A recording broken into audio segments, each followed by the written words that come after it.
Hi, everybody. If you landed here, you might be lost, but you are very welcome to stay. You've landed on Let's Talk News, and I am your host, Leticia Remauro, and we have a lot of things to talk about. If you haven't been here before, this is a place where we talk about what's in the news, how it's portrayed, and whether it is being slanted or not, because we know that all news is slanted and most is opinion. But we also know that over the past 10 years, especially when it comes to Donald Trump, lots of things are slanted. And I'll just remind you of the Hunter Biden laptop, the Russia gate, all of those things. So, anyway, you're at Let's Talk News, where conservative voices continue to speak and will not be silenced. How are you, Francine? Good to have you tonight.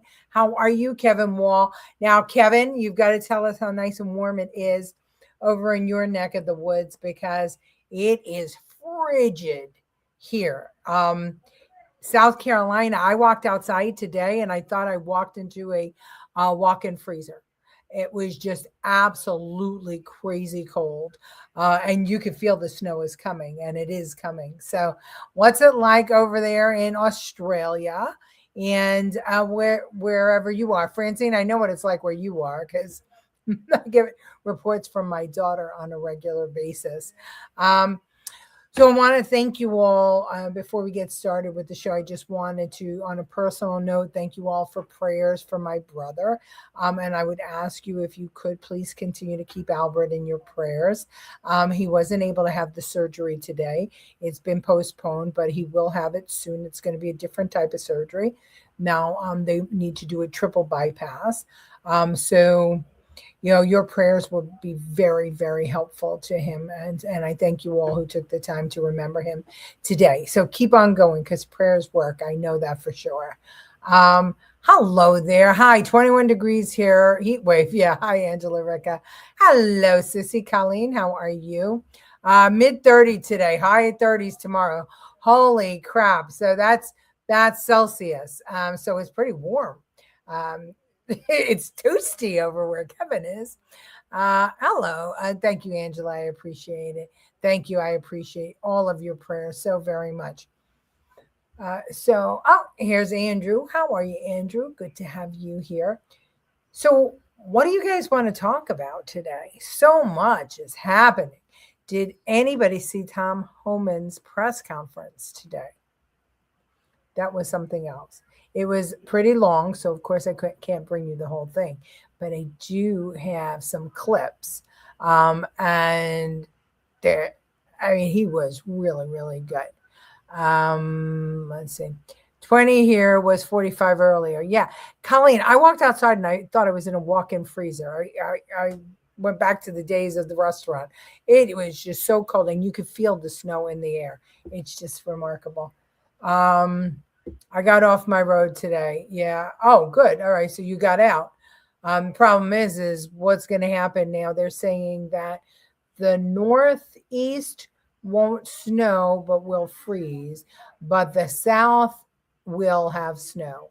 So they're predicting quite a bit of snow down here, which would be the second year in a row that we had snow, and it sticks if it happens. And the natives here, the South Carolinians, oh, they're so excited. They can't wait for it. The one interesting thing is down here, last year when we had snow and it stuck around for a week, the supermarkets were closed, and because we didn't have anything to like plow the roads. So the native South Carolinians didn't know to go buy eggs and bread and milk. And all us northern transplants were all at the supermarket getting eggs and breads and milk. And it was not busy there at all. So if you're from South Carolina and you're watching this, go get your eggs and bread and milk. He was so calm, loved it. Yes, Homan, that is. Hello, Debbie. Good to have you here. Hello, Mickey Patrides. I hear you're coming for a Valentine's rendezvous. It'll be good to see you. We are frozen already. I know. It's cold here, too. It's nuts. Homan is so commanding and ballsy. He really is. He really is. My audio went out? Oh, interesting. Okay. I hope that that doesn't continue on. I'm seeing that my audio is coming through. So that might just be a glitch. February 12th through the 16th. Good. Oops, it was on my end. Yeah, I figured as much. All right. So shall we start with Homan?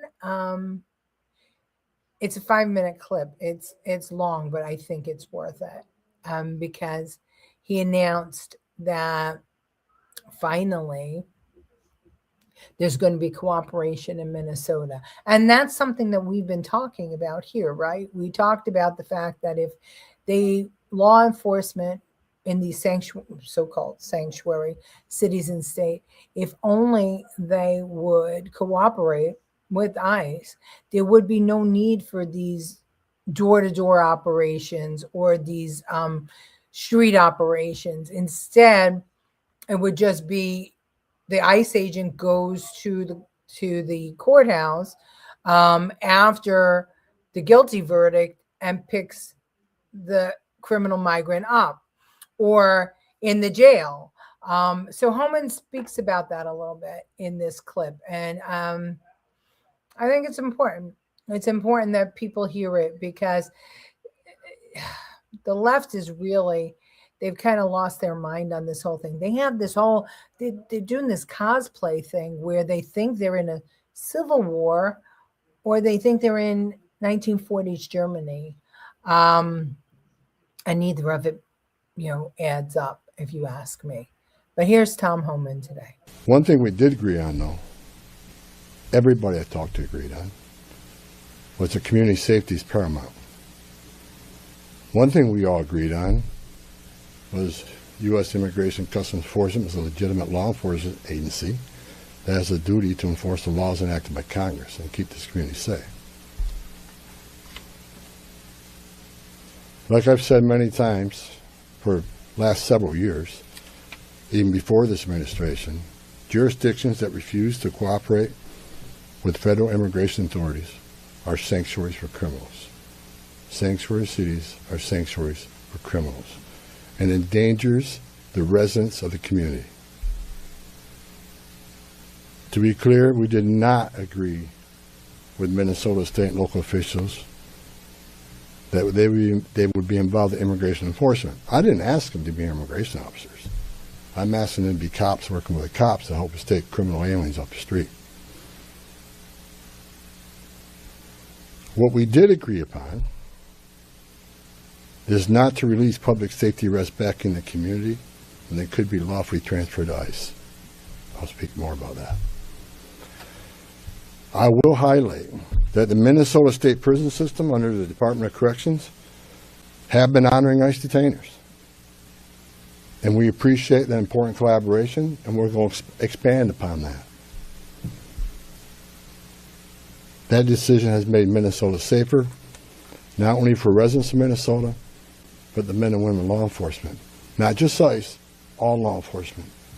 Rather than arresting the same public safety threat, significant public safety threat over and over again, they agree to work with us to identify those people and remove them.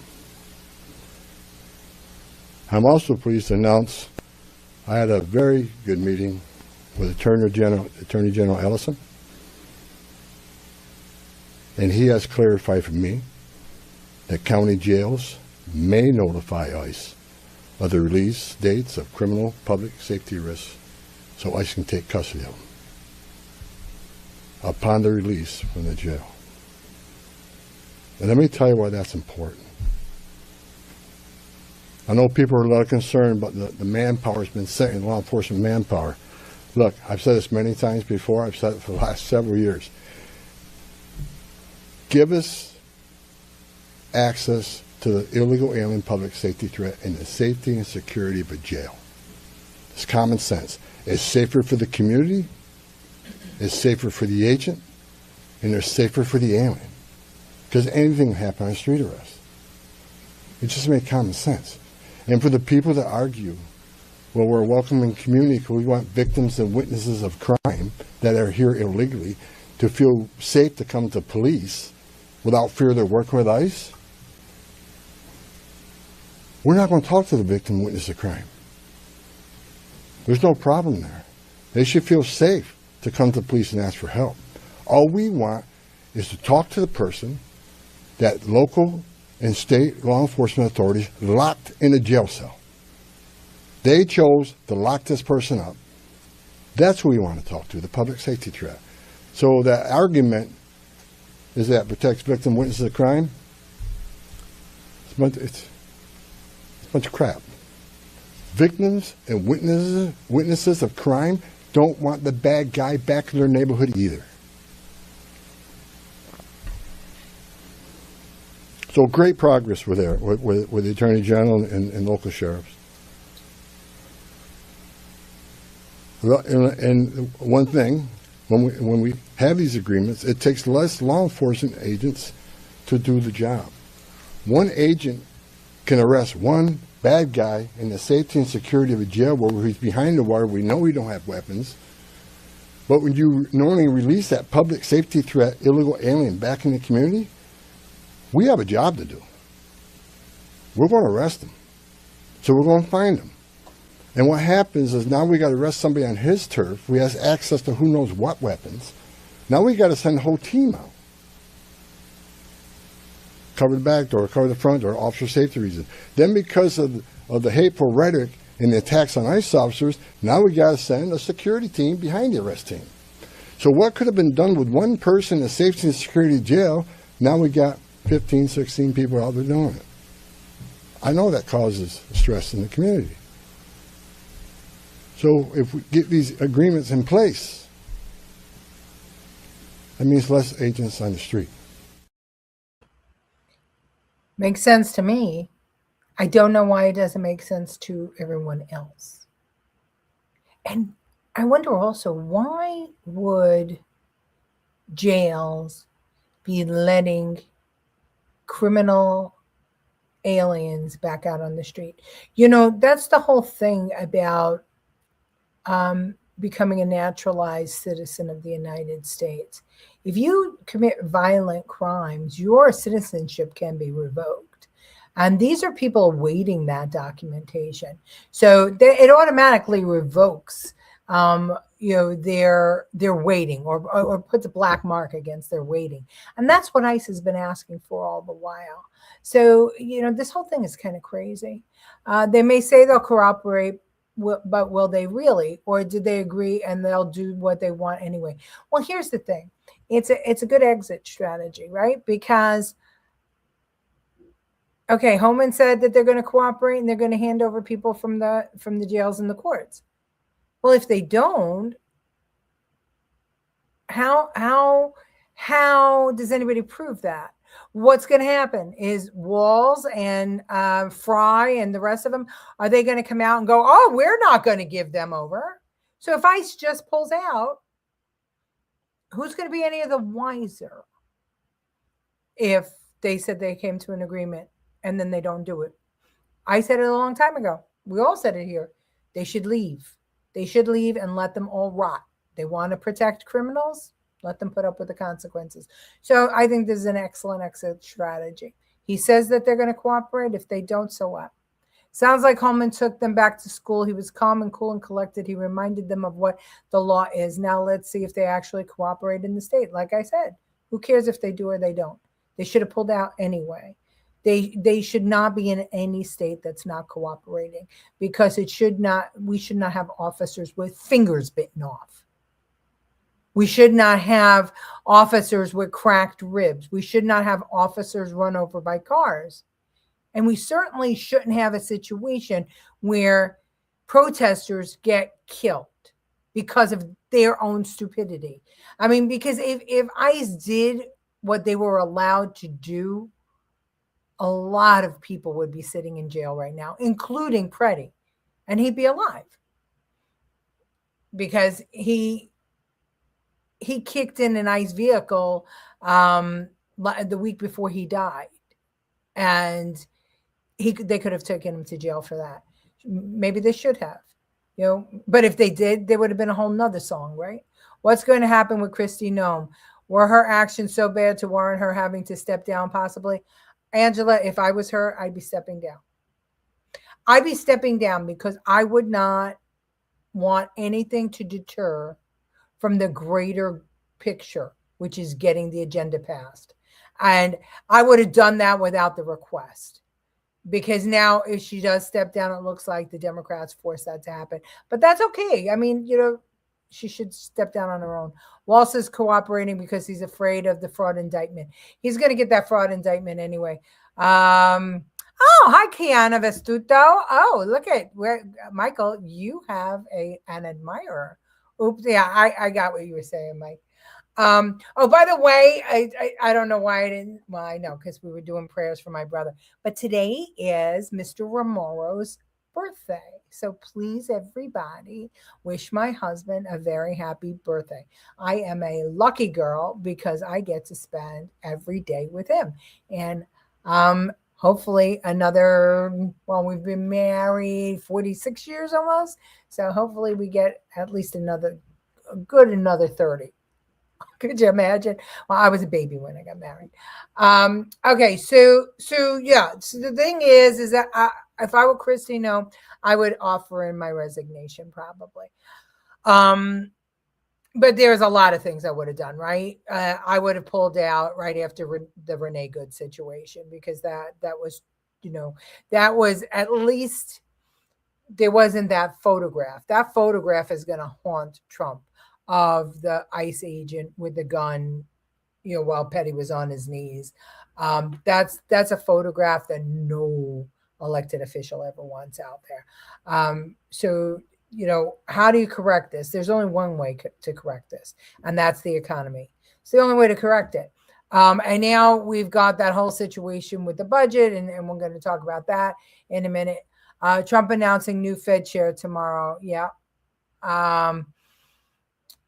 Okay, Angela Ricca, hi, beautiful friend. I have a friend from Ghana. He said him need female friend. Oh, okay. So this is whoever she is just she's just a troll. So we'll get rid of her. I don't know that I could do anything with her right now. Okay, happy birthday to Bob. Yeah. So we'll see what happens. Hello, Tammy. Good to have you. Okay, Bobby, happy birthday to you. Okay, Colleen Mahoney, Angela. Oh, come on. All right, we're not going to keep on doing this. All right. All right, let's whoever she is, she's a troll, and that's okay. We like trolls because they make the algorithm go up. Okay, so they had I had a vote in the House today to pass the spending bill, and 7 Republicans voted no. Rand Paul, Ted Budd, Ron Johnson, Mike Lee, Ashley Moody, Rick Scott, and Tommy Tuberville. All for the same purpose. They stood with the Democrats on the ICE stuff. I'm trying to understand what they're doing, because especially Rand Paul is just he's been really jerky, but I'm just trying to figure out what they're getting at, and what they actually want. I mean, why would they try and weaken this presidency? I'm not saying if they could have gotten the president on the phone at any time, had the conversation, because I mean, ultimately the president did make a deal. And I'm not going to condemn them, because the reason I'm not going to condemn them is this. This is John Fetterman today. And the truth is that Fetterman has been putting his commitment to the people ahead of his loyalty to the party. But he's been very vocal about ICE, about Kristi Noem, about a lot of things. So I can't applaud Fetterman, but condemn the 7 that voted against the spending bill. But I can ask, when you have the president's here, why wouldn't you negotiate first?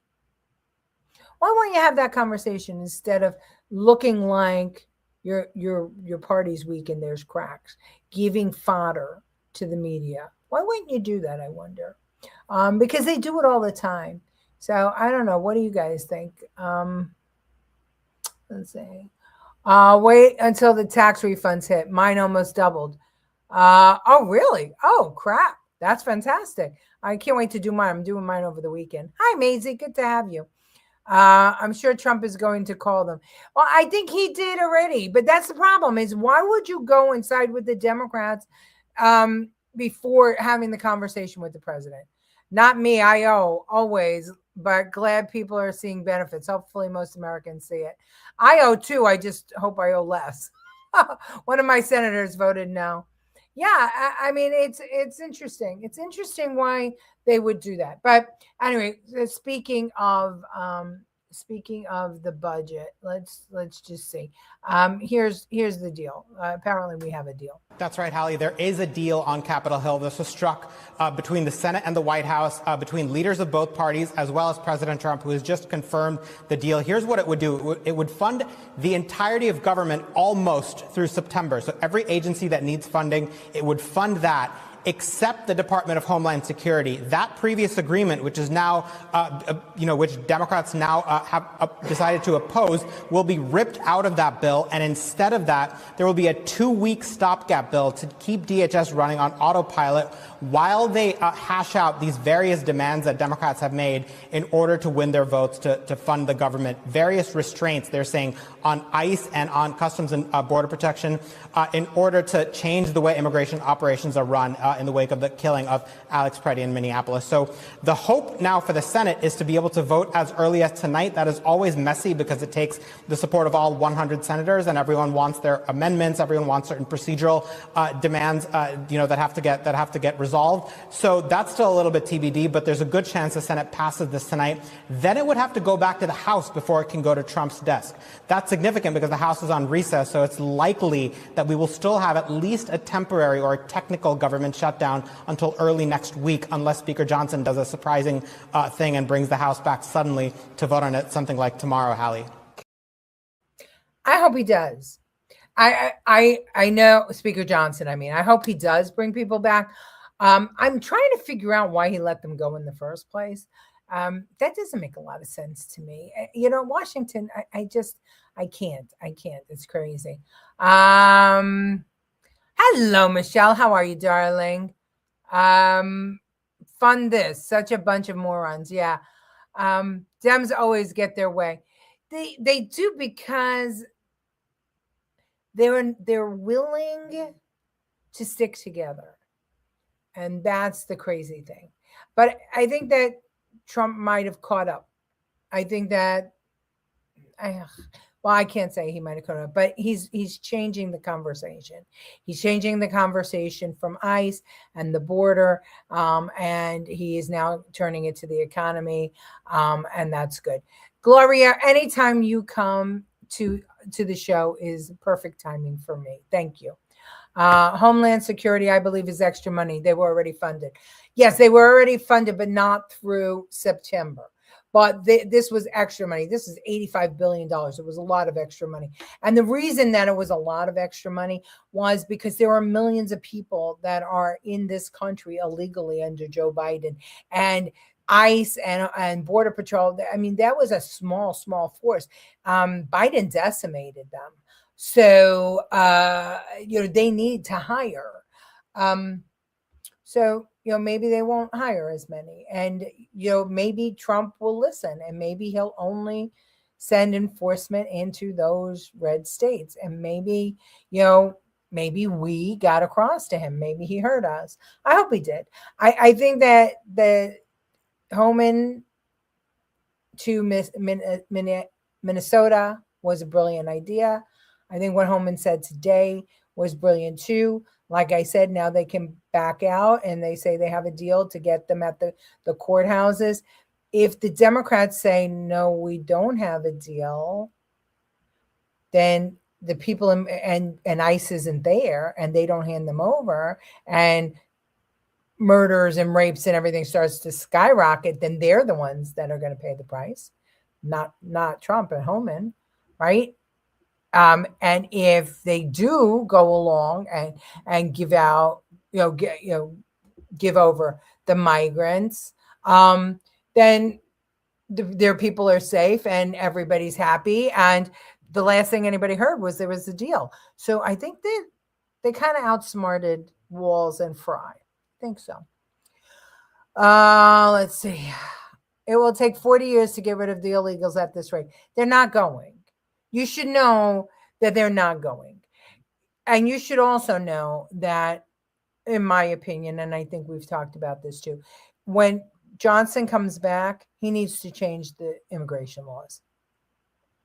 He needs to shut the Democrats down. And I don't give a shit about, the MAGA base. They need to fucking understand how to operate in this country. The people that are here that are not criminals and that came here for work or for whatever else, if you give them the opportunity, look at how many people, 1 million people have already self-deported, all right? 1 million people have self-deported. So if you make a call, give them a year, 2 years, whatever, the people that are here illegally to come in and, to get their citizenship and get a taxpayer ID and go to work and come out of the shadows and off the public dole. If you make the dreamers citizens, and if you make everybody who doesn't have a criminal record and is vetted a citizen of the United States with the same burden that all the rest of us taxpayers do, along with terrorists coming in and them paying taxes and everybody being legitimate, our tax bill would go way down. Way, way, way, way down. My 2 cents. Holman was great. I'm conflicted about Noam. Yeah, that's going to be her call. And it's got to be Trump's call. I was shocked that Minnesota was so many. Minnesota with so many Republicans in office. No, because it's a purple state. It was always a purple state. It's been Democrat for the last. I can't remember. I think we had it on one of the shows. How many? It's only been Democrat for the last 20 or 30 years, I think. When did Fetterman become the voice of reason? It's an amazing thing to me. Some Republicans are bandwagon fans. They cower when it gets messy. Yeah, well, and that breaks my heart. It breaks my heart. But the one thing about Republicans is that we're independent. Noam should have stayed in South Dakota. I don't mind that she was the borders, DHS. I don't mind it. But she should have said to Trump, I'm not putting my cops in harm's way.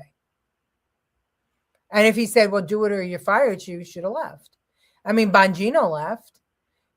We still don't know all the reasons why Bongino left, but he left. But, you have to have galloons, and she had galloons. Why the hell did she roll over and let her agents be put in jeopardy like that? And when you allow chaos in the streets like that, your agents are going to get hurt. The public is going to get hurt. You can't and you're making a story for the Democrats in the same place that we had George Floyd. We all have to remember that. What's your opinion on Georgia and ballot recall by the FBI? I love it. I absolutely love it. There is reason to believe that the 2020 election was a problem.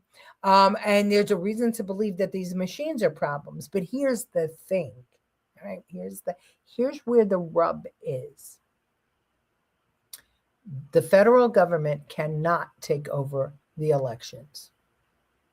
They cannot. Because if the federal government takes over the elections from the states, no good. No bueno.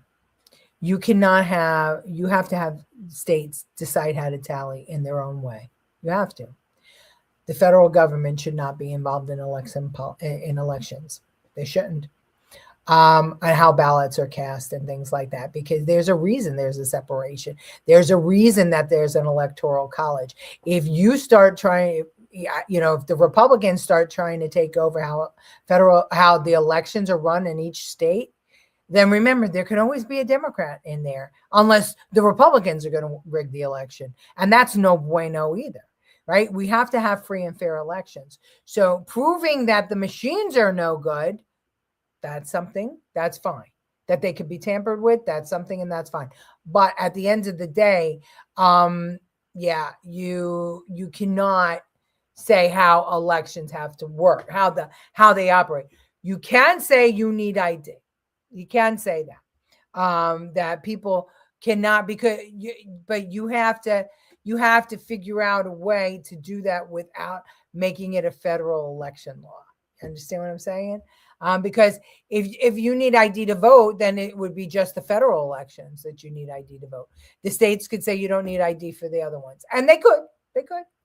But and whatever the government does, the federal government does, with the machines and everything, it could only be for federal elections. It cannot be for state and local elections. So, yeah, I want them to expose what went wrong. I don't want the federal government taking over all elections. I said the same thing the other day to someone. If they are hardworking and assimilate and do background checks, then give them a pathway, but must be self-supportive. Well, that's the whole thing right now, because they're living in the shadows. They don't report crimes. They take a lot of government subsidy. The husbands pretend they're not with the wives. I mean, we're getting duped up the asshole, with all these migrants coming in. No, make them all American. Make them all citizens. As long and if they commit a violent crime, out they go, and they can never come back. Let's use our head here. But this has to be on the Congress, because this has been going on for like 70 years or 80 years now with these. It doesn't matter if the Republicans have been in control or the Democrats. We need immigration reform, 100%. I guess I'm just being soft on her. She's worked very hard, and everything is being focused on the Minnesota issue. Yeah, I get it. But you know what? You have to be tough. If you're going to get into this game, sometimes you have to take the fall for the boss. I've done it many times for my bosses. How many of these deported people voted in Minneapolis last election? I guess we'll see it in the midterms. I guess maybe we'll see. Can there be federal audit of voter rolls? Not state. I don't think that there can be a federal audit of state voter rolls, because there's state laws for how they conduct their elections. There can be, the federal government can only make rules pertaining to federal elections, to represent House and Senate and President. For mayor, for governor, they can make whatever. So, and even that, it's a slippery slope when you start getting involved in that shit. But I mean, it may be okay. I just want us to be careful about how we handle it. Because like I said, whatever rules we make, Americans are fickle. I mean, they just, elected a socialist in New York. What's going to happen here? Look already. I mean, Trump got in office, and in 2 weeks, his poll numbers were slipping because he didn't fix the economy fast enough. Are you fucking kidding me? New York lets everyone vote, right? Our poor New York City would have said, no, they don't.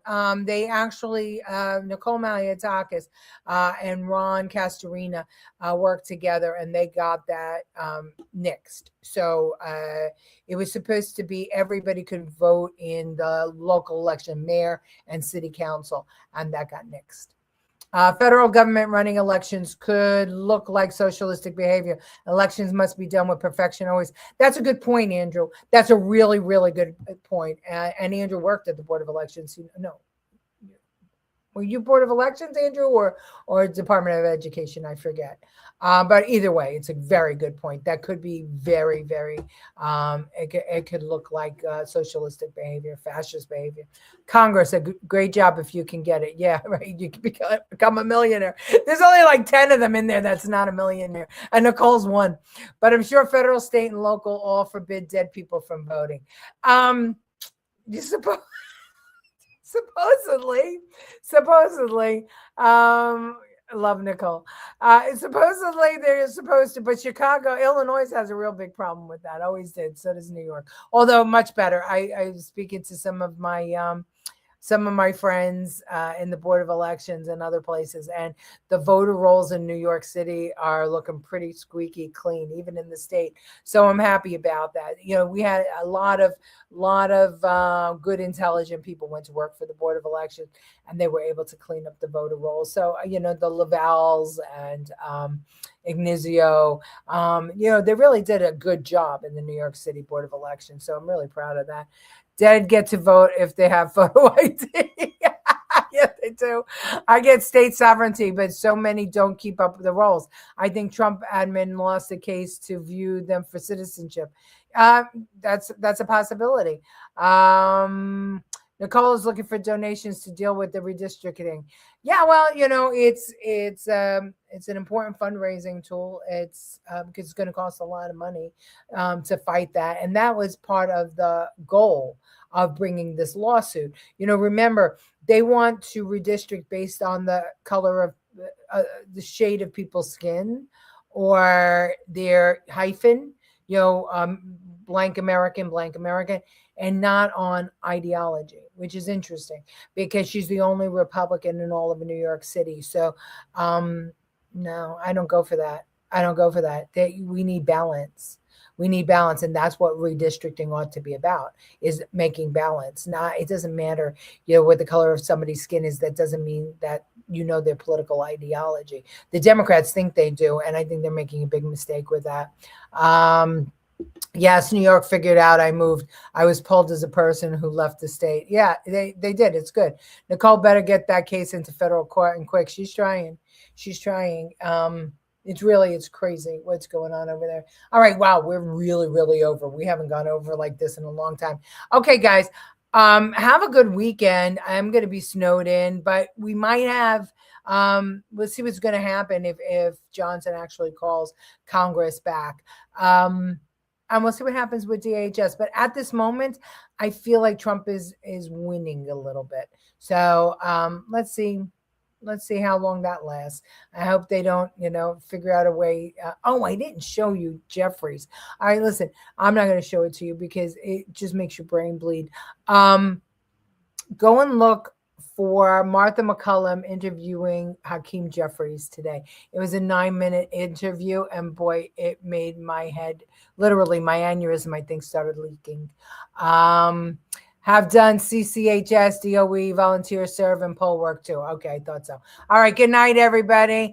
Girl are going to see Melania Saturday. Oh, great. I got to find out. Well, we would do it on the weekend, but it's going to be snowy, so we'll probably do it next week. Let us know how it is. Great show. Thank you, Tammy. Good to see you. All right, I'll see you all on Sunday. And thank you for the prayers for my brother, and thank you for the happy birthday wishes for Bob. See you later.